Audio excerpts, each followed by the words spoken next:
talakayin po natin ay patungkol pa rin sa araw ng Kapaskuhan. At pinamagatan ko po ito na The True Reason for this Season. Tingnan po muna natin mga kapatid, yung ilang maling naging paniniwala ng bawat tao patungkol sa Pasko. At ang unang mali na nakita natin dito ay ang fictional character na si Santa Claus. Hallelujah. So si Santa Claus, siya yung naka-red na mataba, na mahaba ang balbas, at lagi siyang sumisigaw ng ho ho ho. So siya po si Santa Claus, mga kapatid. Ang ating kaaway si Satanas ay mandaraya. Maaring itong karakter na ito na si Santa Claus ay ginamit ng kaaway upang mawala yung talagang tuon natin sa talagang may kaarawan, ang Panginoong Hesukristo.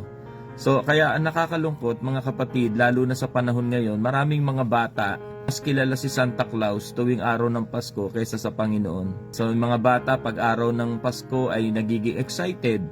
Gusto nilang magsabit ng medyas. Pag daw sila nagsabit ng medyas, sa kalagitnaan ng madaling araw ay may bumababang Bombay sa chimenea. Hallelujah, at naglalagay ng mga regalo sa mga medyas na isinabit ng mga bata. So mga kapatid, ito po ay walang katotohanan. Ito ay fictional character lamang na gustong i-deceive ng kaaway ang bawat isa po sa atin upang mawala yung focus natin sa talagang may kaarawan, ang Panginoong Hesukristo. Nung panahon bago isinilang ang Panginoong Hesus ay meron na pong isinilang na mauuna sa Panginoon.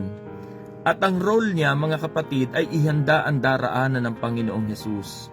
So walang iba kundi si Juan Bautista. Si Juan Bautista ay naunang ipinanganak sa Panginoong Hesukristo.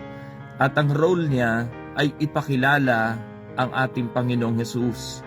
Mga kapatid, naparito si Juan hindi para ipakilala si Santa Claus o ipakilala ang kung sino man. Naparito si Juan Bautista para ipakilala si Jesus. Kaya ito yung talagang true reason o talagang totoong dahilan bakit may Pasko. Kasi merong ipinanganak na ating tagapagligtas, ang Panginoong Hesukristo. So kaya mga kapatid, lalo na sa mga magulang, meron kayong mabigat na role at responsibility sa inyong mga anak na ipakilala ang Panginoon at hindi si Santa Claus. Si Kristo ang ating ipakilala sa mga bata. Tuwing araw ng Pasko, magiging excited sila, hindi dahil kay Santa Claus, kundi dahil sa Panginoon. So bilang mga magulang, mga kapatid, wag na natin silang paniwalain sa isang bagay na mali. Ito yung mali patungkol sa Christmas. So marami tayong mga decoration na Santa Claus. Yung isang mga bagay na dapat nating maunawaan. Na sa tuwing araw ng Pasko, ang dapat maalala ng bawat isa ay ang kapanganakan ng Panginoon at hindi si Santa Claus. The true reason for this Christmas ay merong ipinanganak na Panginoong Hesus na tagapagligtas po natin. Amen?